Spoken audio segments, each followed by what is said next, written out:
running for Congress, PAC money is a large portion of their fundraising. And it starts you off the bat in the wrong direction. I will only accept money from individuals. I have taken money across the district, and I will continue to reach out to those who want to help this campaign get going and get the message out. It is where campaigns need to be so that each individual congressman can represent his district in the best possible way. Thank you. I think, just for the interest of time like that, if we could try to keep our answers to about a minute so we can get a number of questions going here. Sure. I'll be very brief.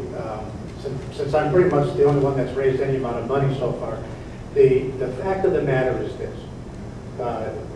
Congressman Kagan is not only a wealthy guy, he is also getting about 60% of his money from outside the state through either PAC or individual contributions. If we want to have the same result that we had in 2006 and 2008, we can follow that same pattern. We're going to have to raise money, folks. He can spend $2 or $3 or $4 million if he wants, and that is the reality. I will tell you this. I have raised a fair amount of money, and some of that money, a lot of that money initially has come from out of state. My dad always told me, he said, do what's toughest first, and then do what's easier later. And so I decided to go to friends of mine from around the country to get that initial seed money that was required to run a legitimate campaign against a very well-financed opponent. And we can pontificate and want to have something different, but it would require 20,000 8 district citizens to give $100. And if you have 5 or 6 or 7 candidates, that money's not going to come. And the Democrats have one guy who's sitting on millions. We have to get serious about winning. At the end of the day, it's about winning. I will tell you, I am passionate about this. I want the spending to stop in Congress because I want my grandchildren to have the future I had. And if I have to ask every single person in this room to donate to my campaign, I am going to do it because Steve Kagan has to be the key.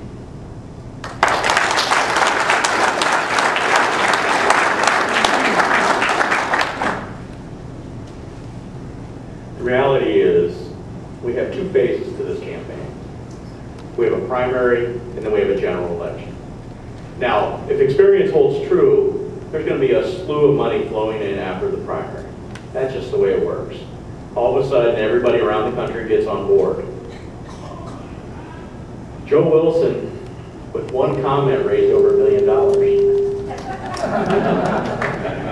Guarantee most of that money didn't come from his district. But the truth is we can pretty much say who would support Joe Wilson. He's already out there. He's already saying who he is.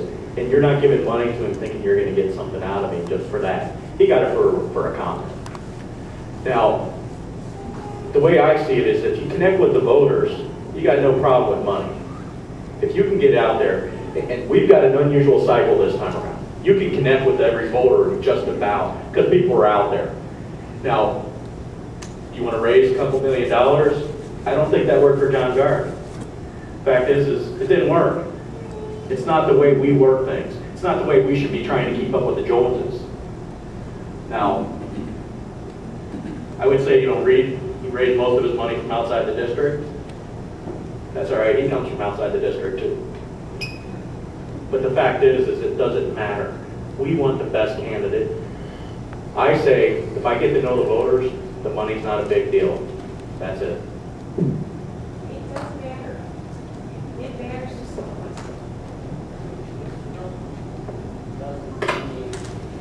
I'm a Vietnamese vet. I signed up for spring of 65 to join the Army, so I could go to Vietnam specifically to fight for American democracy. A serious question at camp last spring due to some political situation that was going on in New York.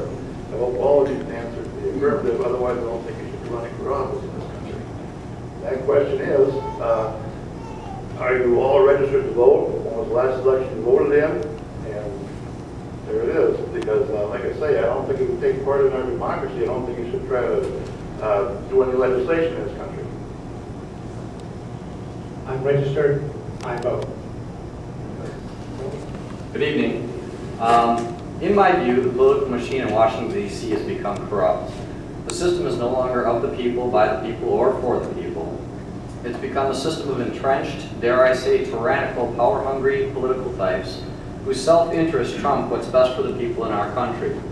This is no longer representative constitutional government, and from my point of view, and perhaps others in the room, it looks like newly elected members of Congress get to Washington, still remembering the basic tenets of our Constitution, but within months they forget who they are and where they came from.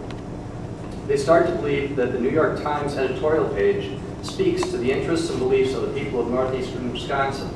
So my question to all of you tonight is, how will you remember where you came from and who you really represent? That's a great question. And of course, there's no guarantee, right? I mean, how many other people have been elected and they've guaranteed it? What you have to look for is somebody who is willing to say that it is a problem, who's already acknowledged it, and is not been afraid to do that at any other time. When I sit on the county board up in Brown County, there's times when things are coming up that I vote on, or positions that I take, that hurt me in my profession. And the reason I take those stances is because when I'm up there, I'm a citizen. So I took a lot of heat a couple weeks back when I questioned a judge who was before our committee about why we couldn't cut how much we were paying attorneys from county funds. And I got a lot of flack from my friends. And they were asking me, why are you doing that? You're hurting my paycheck. The answer is because I'm a citizen up there. I'm not an attorney. And so when it comes right down to it, you have to look for people who are willing to stand on principle, even when it affects their own interests. I've already shown that I can do that. I've already shown that I will do that. How do you know it ahead of time? You have to look for some examples. It's the only way to really know. You know, we've been bamboozled many times over by folks getting there. Kagan goes to Washington, doesn't speak up for our district. We don't have a voice. He said he would be the voice of Wisconsin. He's not.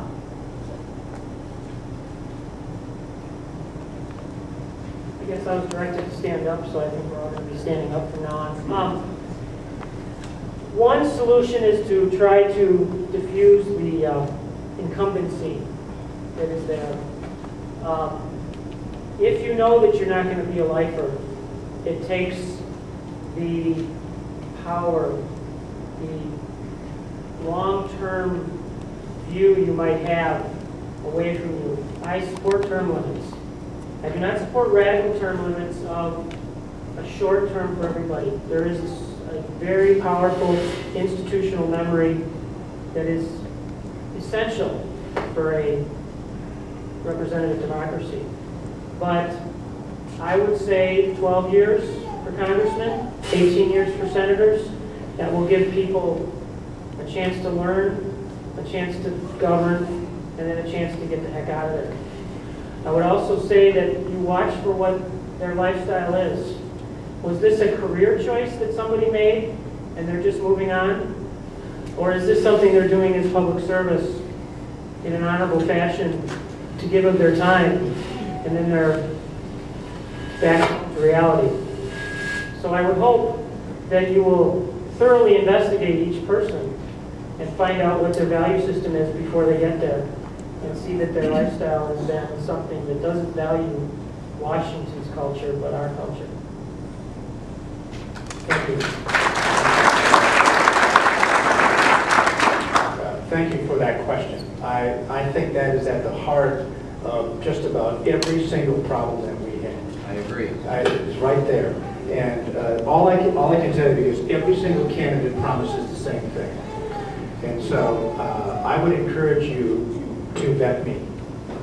I would encourage you to talk to people who know me, to talk to people who've done business with me, to talk to people who I have coached at the high school level, and ask them about me personally. I am going to be the biggest pain in the rear that Congress has ever seen. I've had it. And it's just,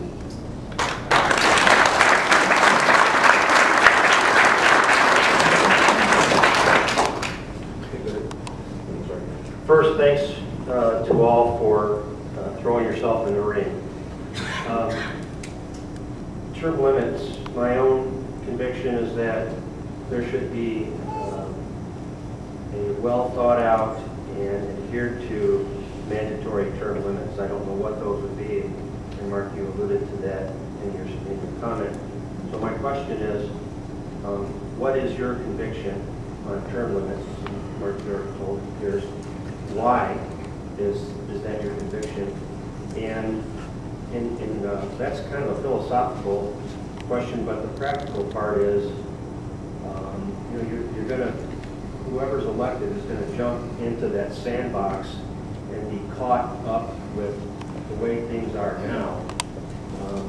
Term limits are designed to keep people honest. What are you going to do when you're faced with the question, should I run again versus, let's see. Just ask about term limits. All right. Believe it. What's your view on term limits? I want to elaborate because it is a philosophical and constitutional question that applies to what we're trying to do here. I would say up to 5-6 years ago, I really leaned heavily against it. The founding fathers didn't see fit to do this, not even for president. That was just an institutional thing that General Washington put in place that was honored till Roosevelt. You didn't have term limits. You don't have term limits. Think of it the other end. A politician who is essentially, you don't have a hook in him the last term. That scares me. You want to always have some sort of incentive for him to listen, for him to pay attention, for him to sit up straight when you talk to him. So that last term, that part I'm not too fond of, but I'm willing now, because of what we've watched in Washington's culture, that we have to do something different, because the corrupting nature of the culture, and I've been there enough to watch it, I've observed it, I've taken weekends and weekdays and watched them operate, and you just feel a sense of they call it a town, because they seem to all be in it together. And you get there, and you start to hang around there, and it just invades you. So you've got to have some sort of ability to say, these people are all leaving at some point, so you are not going to be able to buy them. They're going to be gone.